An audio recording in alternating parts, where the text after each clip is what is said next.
our new part of the lines and angles. In last two sessions, we have learned about the basics of the geometry. Then we have learned about the types of angles. Now we are going to learn the types of angles in that some kind of angles and their pair म्हणजे जोड्या. आपण सुरुवात करूया जोड्यांची. तर त्यामध्ये नाही का पहिली जे तुमचं नाही का हे आहे, पहिलं जे हेडिंग आहे ते आहे relationship of angle.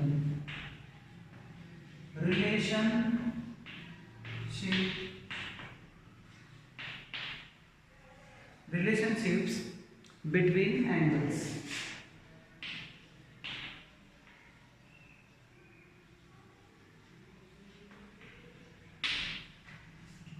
Relationship between angles. Relationship म्हणजे एक रिलेशन या शब्दाचा अर्थ होतो नातं, आणि या ठिकाणी नाही का नातं कोणाच्यावरती सांगते, अँगल्स म्हणजे वेगवेगळ्या प्रकारचे अँगल, 2 अँगल 3 अँगल यांचे एकमेकांशी काय रिलेशन असू शकतं, त्यांच्या काही जोड्या आहेत अँगल्सच्या, त्या आपण या पाठामध्ये अभ्यासणार आहोत, या भागामध्ये अभ्यासणार आहोत. आपण सुरुवात करूया पहिल्या जोडीपासून. Adjacent angles. Adjacent angles. Adjacent म्हणजेच याला नाही का दोन नाव आहेत, याला लगतचे कोन असं सुद्धा नाव आहे. लगतचे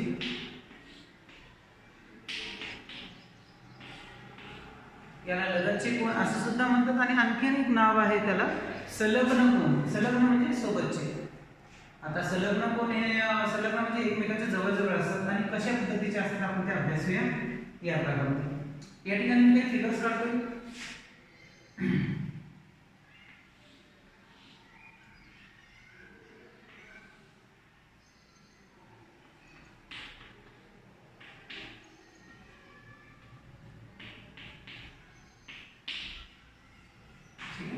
आणखीन एक फिगर काढतोय मी.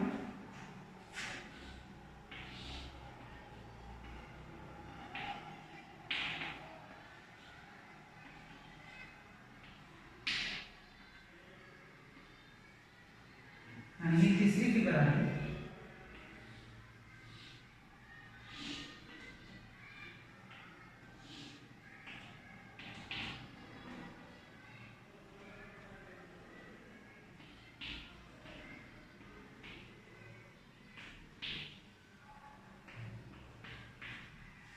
ओके, अशा पद्धतीने 3 फिगर्स मी काढलेले आहेत तुमच्या समोर आहेत.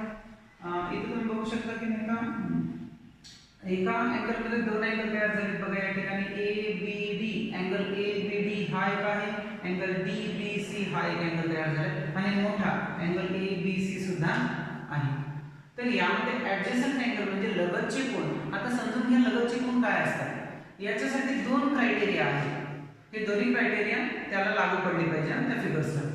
पहिला क्रायटेरिया असा असला पाहिजे की त्यांचा जो व्हर्टेक्स आहे म्हणजे शिरोबिंदू आहे तो कॉमन पाहिजे. व्हर्टेक्स कसा पाहिजे, कॉमन.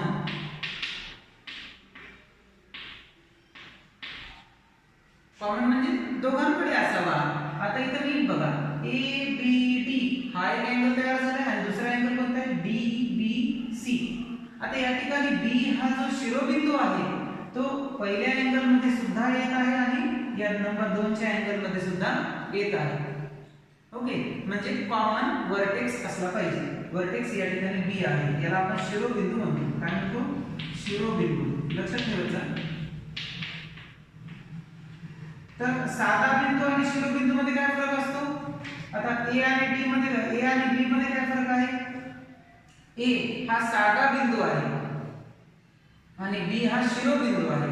फरक कसा आहे बघा, B मधून BA आणि BC BD या रेज बाहेर पडल्यात, या हे किरण बाहेर पडलेले आहेत, आणि हा एका बिंदूतून अनेक किरण बाहेर जाताना दिसत आहेत, म्हणून याला म्हणायचं शिरोबिंदू.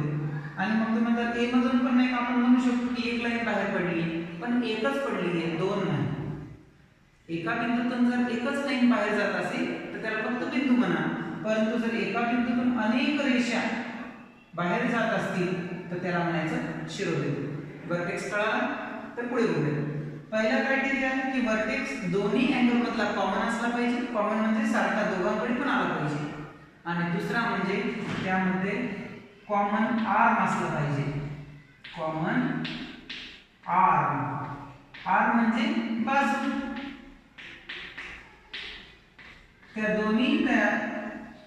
त्या दोन्ही अँगलच्या एक बाजू तरी कॉमन पाहिजे, दोघांकडे पाहिजे. तर कसं बघा, पहिलं एक्झाम्पल परफेक्ट आहे. अँगल ए बी डी आणि अँगल डी बी सी.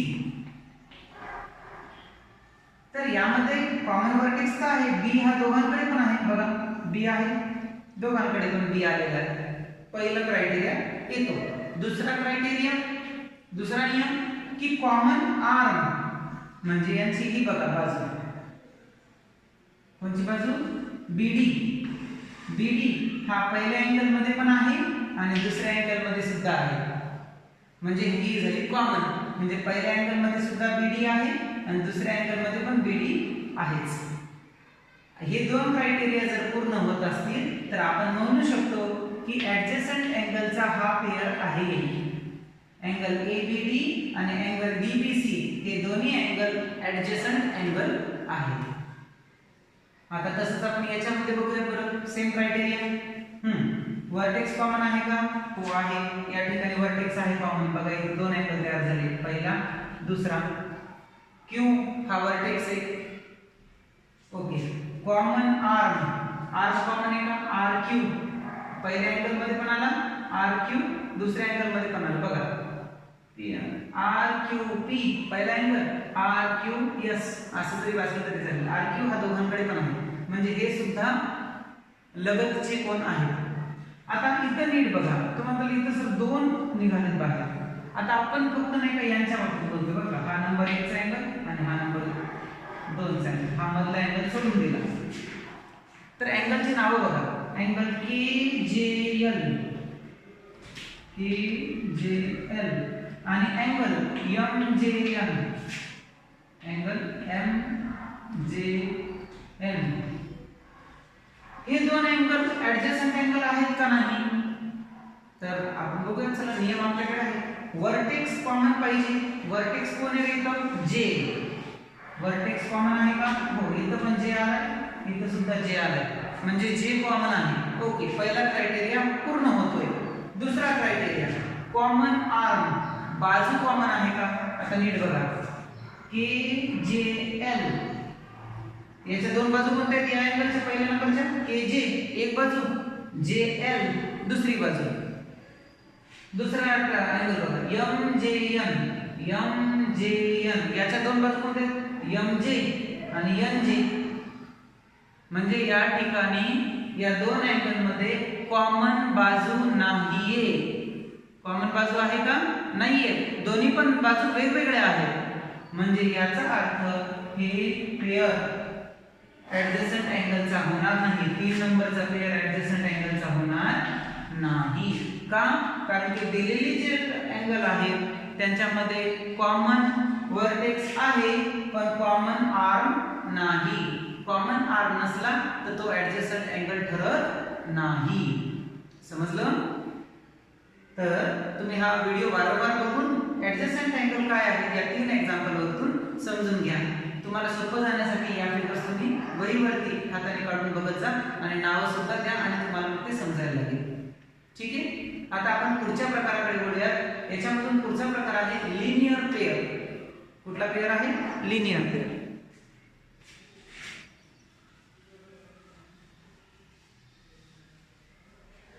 हे वहीमध्ये लिहित चला बरं. ज्या काही फिगर्स वगैरे काढतो, जे नावं लिहितो ते जशाला तसं तुमच्या वहीमध्ये आलं पाहिजे ते लिहित चालायचं.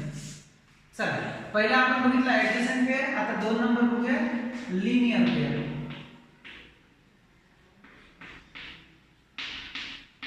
याला आपण म्हणतो रेषीय जोडी. काय म्हणतो? रेषीय जोडी. शब्दशःचा अर्थ घेतलाय लिनियर या शब्दाचा होतो रेषीय म्हणजे एका रेषेत असलेली. आणि पेयर म्हणजे जोडी, रेषीय जोडी. ओके. समजून घेऊया की काय आहे. तर बघा ऍडजसंट अँगल सारखाच प्रकार आहे. ओके. पण थोडासा किंचित वेगळा आपण समजून घेऊ.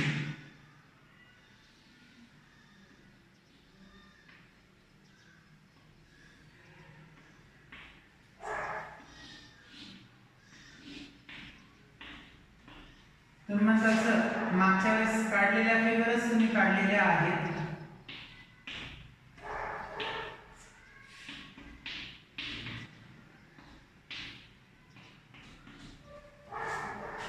तर हे सर तर तुम्ही म्हणता सर ऍडजसंट पेअर मागच्या दिवसात बघितलं की या ठिकाणी कॉमन क्यू हा नाही का कॉमन वर्टेक्स आहे आणि आर देखील कॉमन आहे, आर क्यू दोन्हीकडे आहे, हे झालं ऍडजसंट पेअर.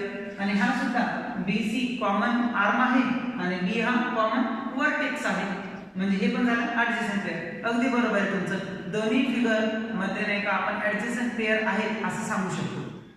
पण आपण आता कोणता भाग बघतोय? लिनियर पेअरचा भाग बघतोय आणि लिनियर पेअरचे थोडे गुणधर्म वेगळे आहेत. ठीक आहे, हे ऍडजसंट पेअर आहेतच, ओके, नो डाऊट. पण आपण आता बघतोय लिनियर पेअर म्हणजे रेषीय जोडी काय आहे ती समजून घेऊया. रेषीय जोडी काय असते तर याच्यामध्ये एकच क्रायटेरिया आहे, एक नाही सॉरी दोन क्रायटेरिया आहेत याच्यामध्ये सुद्धा.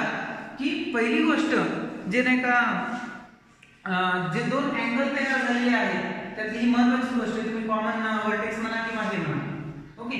तर यामध्ये काय आहे, जे दोन जे तुमचा नाही का कॉमन एक सॉरी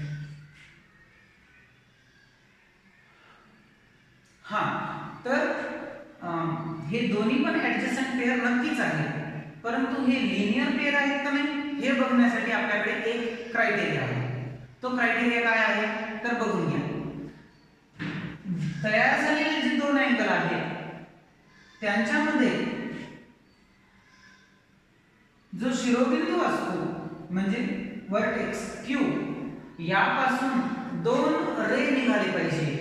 किती रे निघाले पाहिजे? दोन. तुम्हाला जर इकडे पण निघालाय PQ, QP आणि QS दोन रे निघाले, इथं सुद्धा निघाले BA आणि BD हे दोन रे निघाले दोन्हीकडे. पण हे जे दोन रे निघालेले आहेत ते एकमेकाच्या विरुद्ध पाहिजे. कसे पाहिजे? एकमेकाच्या विरुद्ध. जसे की या पद्धतीने बघता येते, ह्या बिंदूपासून इकडे त्याच्या अपोजिटला एक किंवा असं वर एक त्याच्या अपोजिट खाली एक. तिरपं नको असं नाही जमायचं, वर एक आणि तिरपं हे नाही चालणार, एकमेकाच्या विरुद्ध असले पाहिजे. बघा कॉमन वर्टेक्स पाहिजे आणि त्यापासून निघालेले जे रे आहेत ते एकमेकांना अपोजिट पाहिजे, म्हणजे QP QS सारखे. आणि ते ऍडजसंट तरी पाहिजेच, म्हणजे RQ कॉमन पाहिजे, Q तुमचा वर्टेक्स पण कॉमन पाहिजे. आणि अजून एक महत्त्वाची गोष्ट, यामध्ये नाही का जे नाही का निघालेले किरण आहेत ते एकमेकाच्या विरुद्ध पाहिजे, तरच या पेअरला म्हणजे अँगल PQR आणि अँगल RQS हे दोन्ही पण लिनियर पेअर आहेत.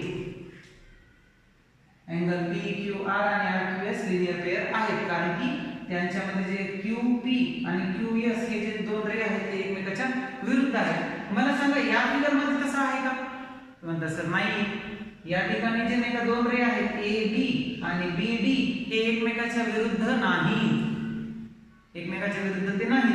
म्हणून ही अँगलची जोडी ऍडजसंट पेअर असू शकते पण लिनियर पेअर नाही. लिनियर पेअर लक्षात ठेवायचं काय तर जे दोन रे निघालेले आहेत ते एकमेकांच्या कसे पाहिजे? अपोजिट पाहिजे. कसे पाहिजे? अपोजिट म्हणजे विरुद्ध. जर अपोजिट नसतील तर तो पेअर लिनियर पेअर ग्राह्य धरत नाही. आय होप तुम्हाला समजलं असेल की ऍडजसंट पेअर आणि लिनियर पेअर मध्ये थोडासा काय फरक आहे. ऍडजसंट पेअर लिनियर पेअर असू शकतात, लिनियर पेअर ऍडजसंट पेअर असू शकतात 100% असतातच असं नाही. त्या ठिकाणी ही गोष्ट फार महत्त्वाची की त्यांचे रे एकमेकांपासून अपोजिट असले पाहिजे. समजलं? चला आता आपण